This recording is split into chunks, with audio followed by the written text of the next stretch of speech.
Hello everyone watching on YouTube and listening on Spotify. It's another episode of NRG Insights. For those that have been following it closely, we're doing a Rising Star series at the moment. So we're speaking to the young, upcoming, successful and moving up the ladder types in the industry, whether that be broking, lending, ancillary products. It's actually been really insightful so far, so I hope people are watching it, because I think one of the big pain points for us as an industry is we're not really attracting as much young blood as we need to. So going through these and discussing the kind of challenges with the people that are actually got in it, I think is really important, rather than us guessing. So on that very long-winded beginning, I would like to introduce George from Vibe Finance. Thanks for joining me, George. Hello, Marcus. No, thanks for having me on. That's right, no problem at all. So tell me, or tell everyone listening, tell them about the journey that you've come to where you are now at Vibe. Yeah, perfect. I won't go back too far, but I guess, like most people, didn't grow up wanting to be a broker. Everyone wants to be a broker. So goal was very much go to uni in some kind of sport or exercise science kind of role. That never happened. So I came out of college and actually joined an apprenticeship program at JP Morgan. So I did 5.5 years with JP Morgan in kind of a project management style role. Yeah. Mainly based around kind of their back-end tech systems, but a little bit of kind of middle office exposure in there as well. COVID came around. I kind of got a bit bored of the role, especially with no social interaction, working from home and all that kind of stuff. Yeah. And Kim, director of Vibe, approached me and said she had a role opening up. Did I fancy a bit of a change of scenery? And it just kind of felt like the right time. So I've been at Vibe for just over 4 years now, even, sorry. 4 months. It's a proper rising star. You've done ever so well for 4 months. Yeah, exactly. Yeah, doing really well. No, 4 years now, just over. Kind of thrown in the deep end before, as I say, no kind of background in mortgages or the finance world, really. Although it was a bank at JP Morgan, it was very detached from that. What you do. So yeah, kind of, I say thrown in the deep end, that sounds like she's done me a disservice, but I kind of think it's the best way to learn. Thrown in the deep end. That's how you learn to swim. So yeah, exactly, 4 years there, kind of gone from strength to strength really there, just kind of progressing through. So now at a stage where... Progressing through, George, can we say it? It's not out yet, but this is going to be out afterwards. At the time of recording, not public knowledge. Yes, it's not public knowledge yet, but go. As of, I will be also joining Kim as a director of the Specialist Finance Academy. Amazing. As of, I believe, the 30th of May will be the announcement. So Marcus has promised me this will go out after that. I think this goes out on like the 1st or the 2nd, so you're fine. We're not breaking it too early. I feel like I have to tell the marketing people now, make sure you don't double it next week or get them mixed up, because I have filmed 2 today, but hopefully not. But that's great, mate. I think that's really good, and obviously also for Kim to trust you with that kind of that responsibility as well is a big deal as well, right? You must be really pleased. Yeah, I was really pleased when she kind of asked me to kind of come on board in that role. As so, obviously been working together for a while at Vibe. We've actually known each other for kind of a few years before Vibe as well. Yeah. I've known Kim probably 7-8 years now.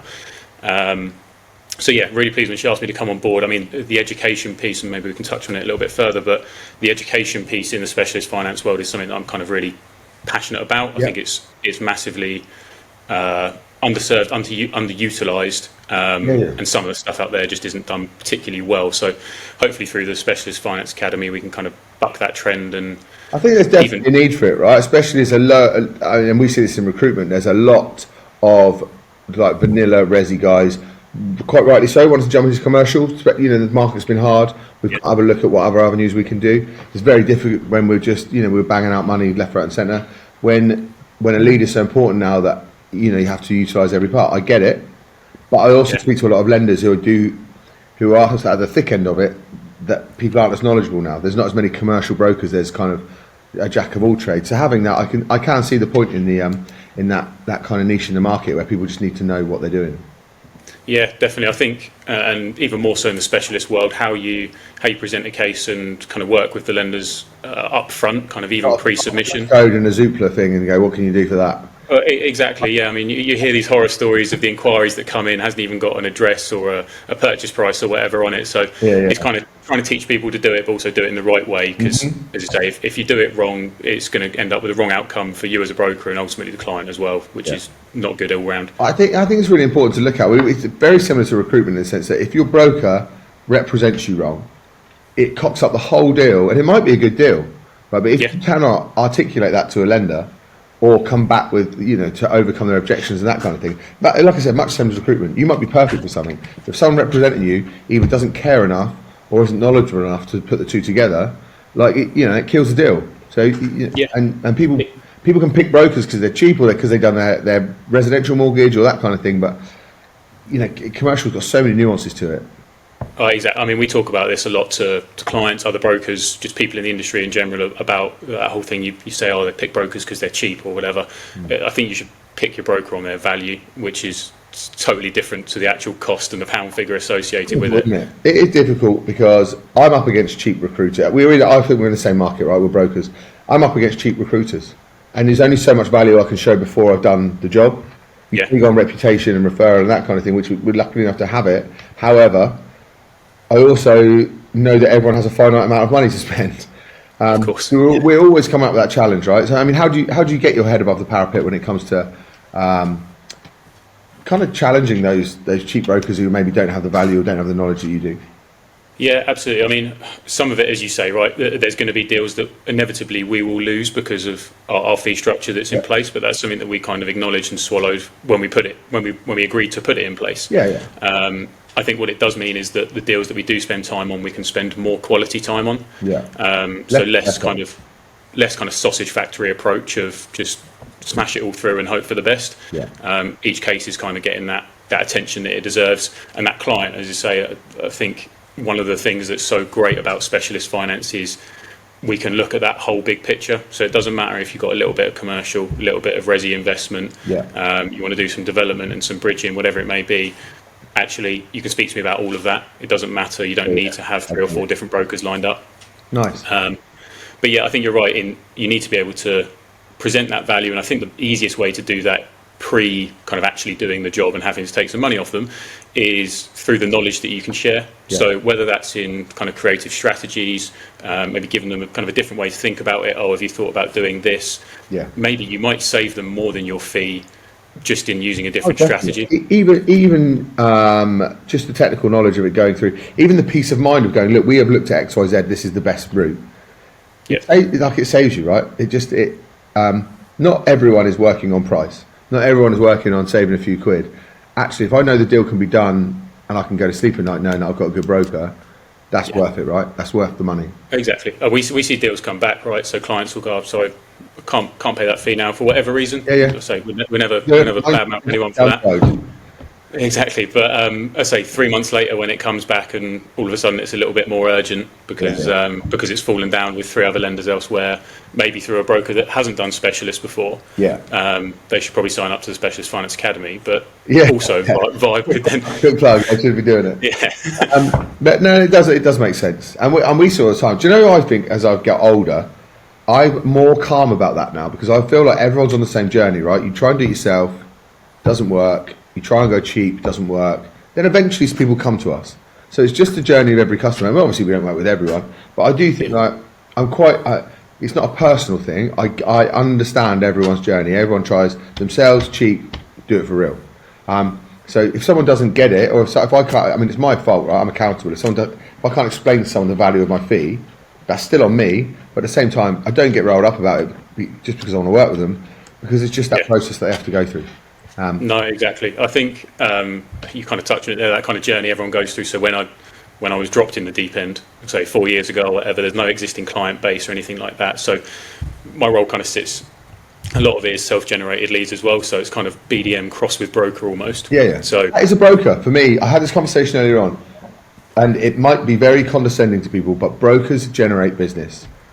Like you're a broker. You're not just it's not a sausage factory. Brokers generate business. That's the nature of it. Exactly. But if you're a genuine bona fide, I think people make the mistake of thinking, I want what that guy's got. You're getting to director level at parts of it, and you're working hard, but you also are self-genning.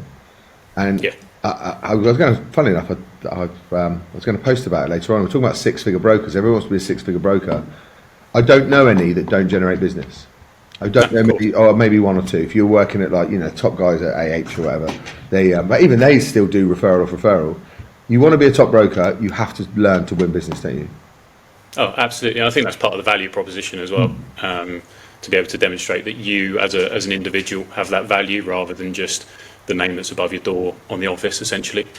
But yeah, so obviously a lot of that. Don't they? You need help now, but I think everyone has to be conscious of, if you want to be a top performer, you've got to go and win business. 100%. I think from day one, it's been kind of drummed into us here. Obviously, Kim's massive on socials, and Vibe predominantly has been. Yeah, who is she? Vibe predominantly has been grown through social media ultimately, and that's kind of grown it to where it is today. Yeah. But Kim's always been really big on us pushing that kind of personal brand, through a business development point of view, but also opportunities like this to come on podcasts this, other kind of articles and things like that. So yeah, it's a really important part of the role is being the person behind the brand as well as and the knowledge. Personal branding as well as decent branding as well, haven't you? I think that's really important. So how was that initially then? Young guy coming into the industry, like you say, deep end. I know obviously you helped with Kim's presence and that kind of thing, but what kind of advice can you give to people doing that? Because it is scary as well, right? Yeah. Go in business. You eat what you hunt. Frightening stuff to young people. I mean, still frightening when you're old. I've got to feed a few more mouths. So what kind of advice would you give to those guys that are kind of stepping out, especially you come from corporate as well. So sorry, I keep asking the same question over and over again, but you know what I mean. No, it's fine. Yeah, so I think there's probably two pieces, and I always discuss it if we're interviewing new brokers to come on board or whatever it may be, just speaking to people in general. There's the two main things that at the start I think I probably wish I'd done more of or been less scared to do. I think the first one is the new business development. It's very easy when you're at the start and you start picking up your first few leads and first few clients. You plough all your time into those. Right, I'm going to turn these around immediately. Right, this client's never going to wait for me. Actually, if they wait till tomorrow for you to get those terms back, that might not be the end of the world. But actually, there's an extra few hours you can spend on new business development to grow that pipeline. Well, that's why business as a whole has always been a roller coaster for most people, because we slam the phones and then we get some business and then we work on the business, then the business drops off, so we slam the phones. So we're constantly doing that. So you're right. If you could actually level that out at the beginning, it's hard to master. I still haven't mastered that in 14 years. But. Exactly, like you say, from day one, right? You eat what you hunt. So you make that first kill as such, and you want to tuck into it right there. Actually, go and find the rest of the pack. Spreading that out, I think, is one of the big things I'll always stress to people. And the other one is the knowledge piece. So asking questions, whether that is questions of colleagues or other people in the industry. It's a really friendly industry. I've made some posts about this before. Yeah. There's some great guys and girls that I've met working for other brokerages. I have no hesitation to reach out and ask them a question on a difficult case or a particular piece of advice I might be looking for. I think that's changed so much in the last few years as well. I think maybe because of the power of social media and that kind of thing, the power of LinkedIn, that we all kind of hang around together on a daily basis. But it's a huge difference, because it used to be, when I first started, it's quite an insular industry. You know, everyone was like, where do they get their leads, or what's happening with them, or how do we do that? Like, you don't want to tell anyone anything. So the industry is changing for the positive on that, in the sense that, like you say, you can pick up the phone to the right people. There's enough good guys that kind of dilute the knobheads. Just about, yeah.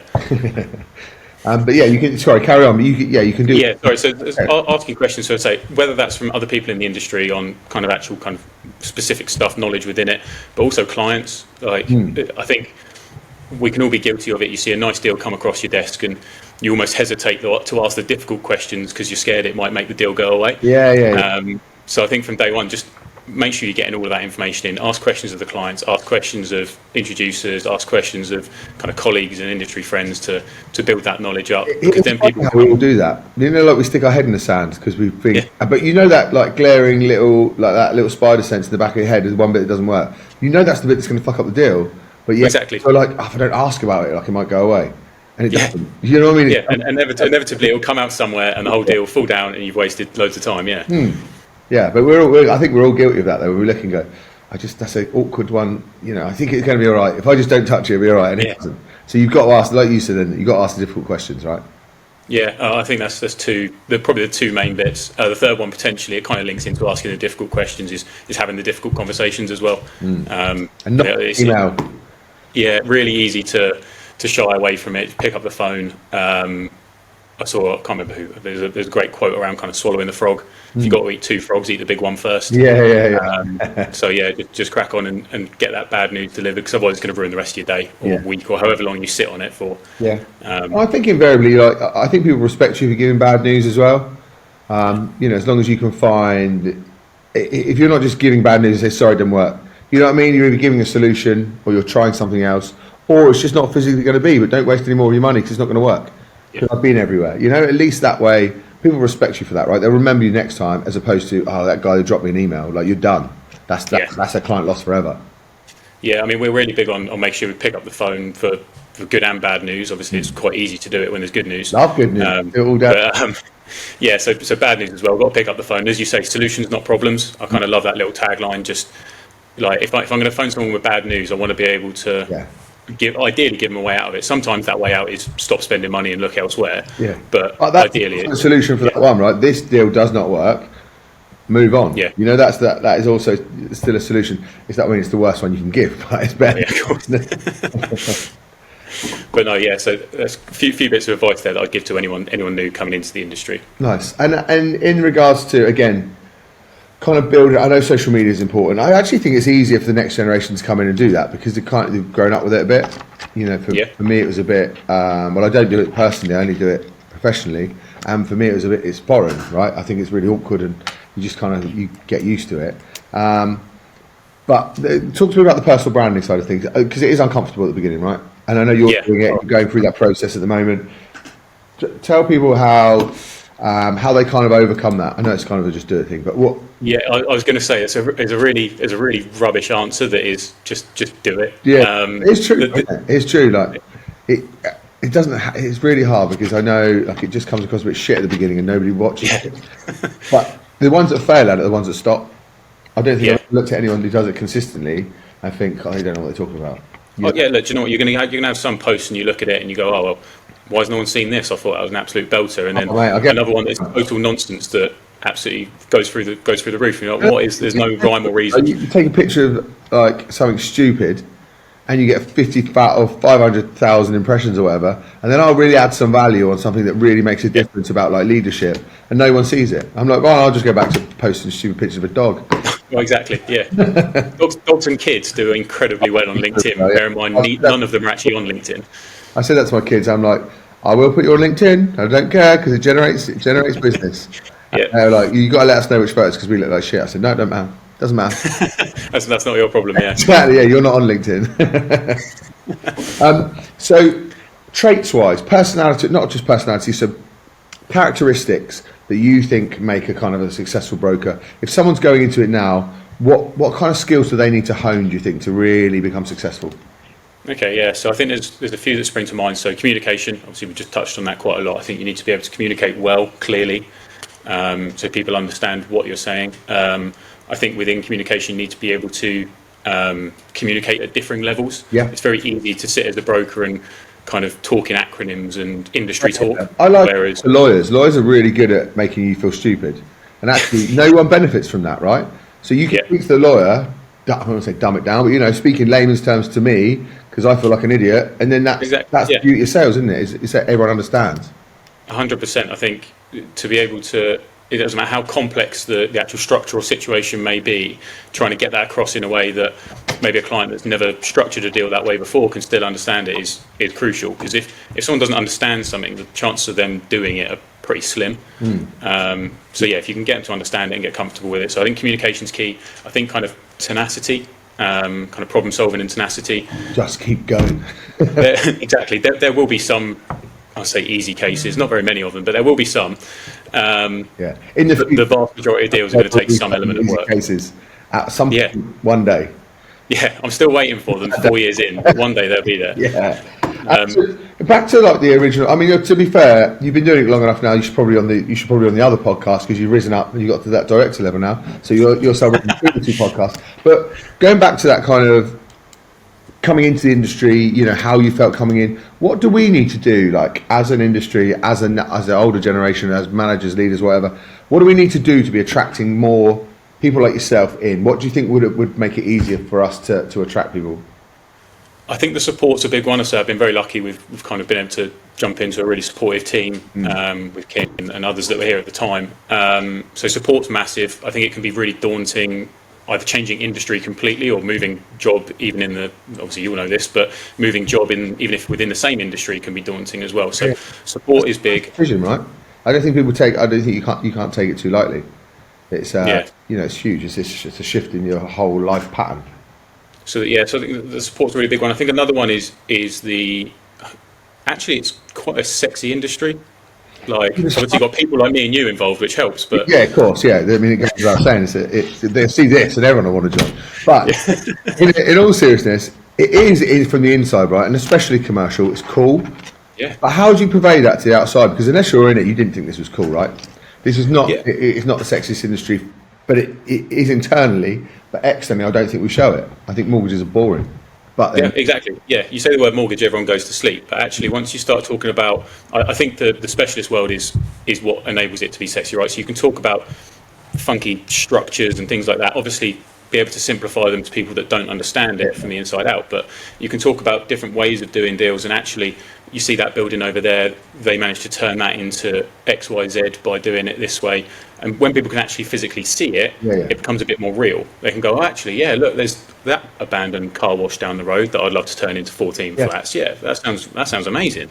Well, once you can see it, the opportunities are immense, aren't they? But you're right. Again, I talk about this in every one, so I don't want to harp on about too much. But the education piece, pre going into work, like we don't know, we're not taught how money is lent, why we lend money, how we leverage money. You know, like debt's not a bad thing if it's leveraged properly, that kind of thing.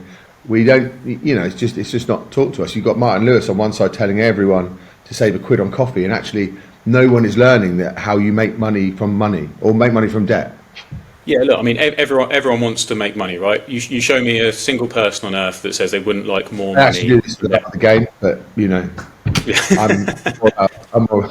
No, go on, sorry, mate. But yeah, like, I mean, and that's a big thing. Like, I've kind of been in and spoken to kind of local colleges and sixth forms. Obviously, kids looking at right, what's next to me, and actually, if you had said to a room full of kind of 17-year-olds, "Oh, come be a mortgage broker," you're going to lose the whole room completely, immediately. Yeah. No one wants it.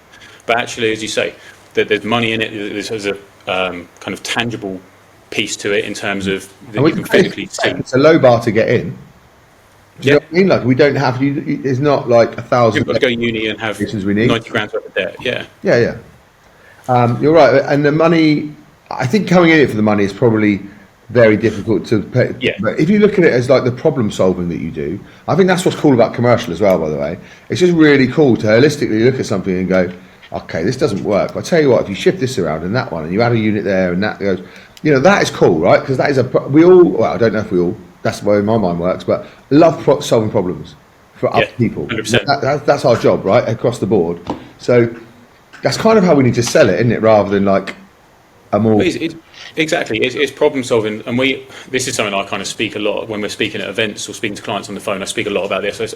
I kind of try and shift the dynamic between the kind of broker and client a little bit. And rather than them coming to me and saying, I need a buy-to-let loan, I need a bridging loan, I need a development loan, whatever it might be, come to me and tell me what you want to do. Yeah.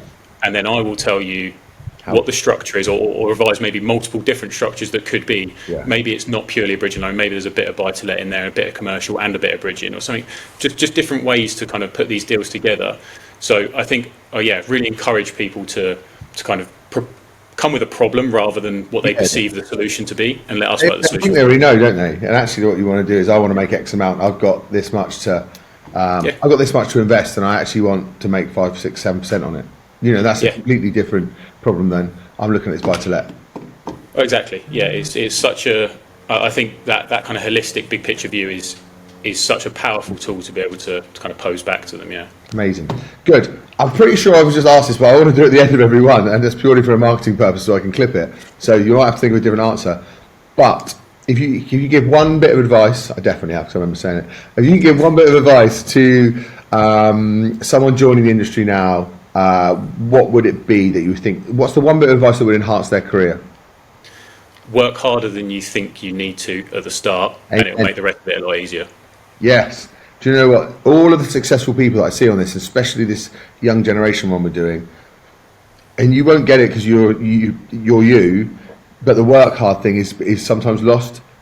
And but I'm speaking to the top tier of people, right? So you're all saying the same thing. Work ethic is so important, and in a generation of instant gratification and I can I can make $1 million doing this. Like if I could beat the drum for one thing, and you've all said it, every single person has said work hard, because it's fucking hard to make money, and you have to work really hard at it. And despite what YouTube will tell you, it's a tough gig, but you get it. Like, it's fun, right? The journey is fun. Oh, You just exactly. work hard. I think as a whole, it's not a job that you can half-ass. You will very, very quickly fall out of love with it. You'll get found out. If you try and half-ass it, you'll get found out. If you pour your heart and soul into it and actually give it the time and commit to learning about it, then you'll excel. I think that's the key. You're 100% right. I don't know other industries, so I don't know if this is the case over. But if you're passionate about something and you work hard, I think you're 90% of the way there. You have to give a shit, right? It's very hard. Oh, exactly. Like you say, it's very hard to fake caring. And it clearly comes across, with everyone I speak to on this, it comes across that you all actually care. I mean, it helps that you've got a massive cannabis plant behind you as well. Yeah, this is what keeps me sane. It's plastic. I want to burn that one. You're going to have to sleep at night, that. I digress. Cool, thank you, mate. I appreciate your time. I said it'd only be 20 minutes today, but I've taken you a bit over. But I really appreciate it. If someone wants to talk to you about it, obviously all your socials will be on our socials, or they just want to catch up with you and have a conversation with you. What's the best way to get hold of you? Yeah, perfect. So as you said, on socials, kind of LinkedIn, obviously got 2 avenues now, Vibe Finance and also the Specialist Finance Academy, if there's any brokers watching. Let's quickly have a plug of that then, because we haven't talked about it. I was going to speak to Kim about actually having a conversation about it, but talk to me about what the best route for people is. Say I'm a resi broker and I'm interested in it. Talk to me about that process. Yeah, absolutely. So the Specialist Finance Academy is set up to educate resi reg brokers how they can be doing more business in that specialist world, right? Helping them spot opportunities, what questions they need to ask, how to structure deals, how to position it to lenders and so on, how to kind of educate them and help them grow in that space. If they're interested, if that's something and they're passing these leads on at the moment, they want to take some more of it in-house, get in touch with myself or Kim. As I say, socials are great. We can share some email addresses, things like that. We can get you on board in. We're reopening the doors soon. Date will be announced probably just after this podcast goes live, so I won't say it here. But the doors will be reopening, so they won't have to wait long to get on and kind of get access to those materials, learn from people that have been doing it for years, and hopefully kind of grow their businesses, their income stream. Nice, good plug. And thank you for coming on, George. Like I said, it's really this one. I hopefully probably find it more useful than speaking to CEOs, because we all know what they do, and it's interesting to look behind the curtain. But actually, our biggest pain point is getting you guys moving up the ladder. So clearly, you're doing that well with Kim and with Vibe. So well done on that. But thank you very much for your time. Thank you very much, everyone listening on Spotify, watching on YouTube, and again, thank you, George. I will see you soon. Cheers, Marcus. Thank you. Cheers, mate.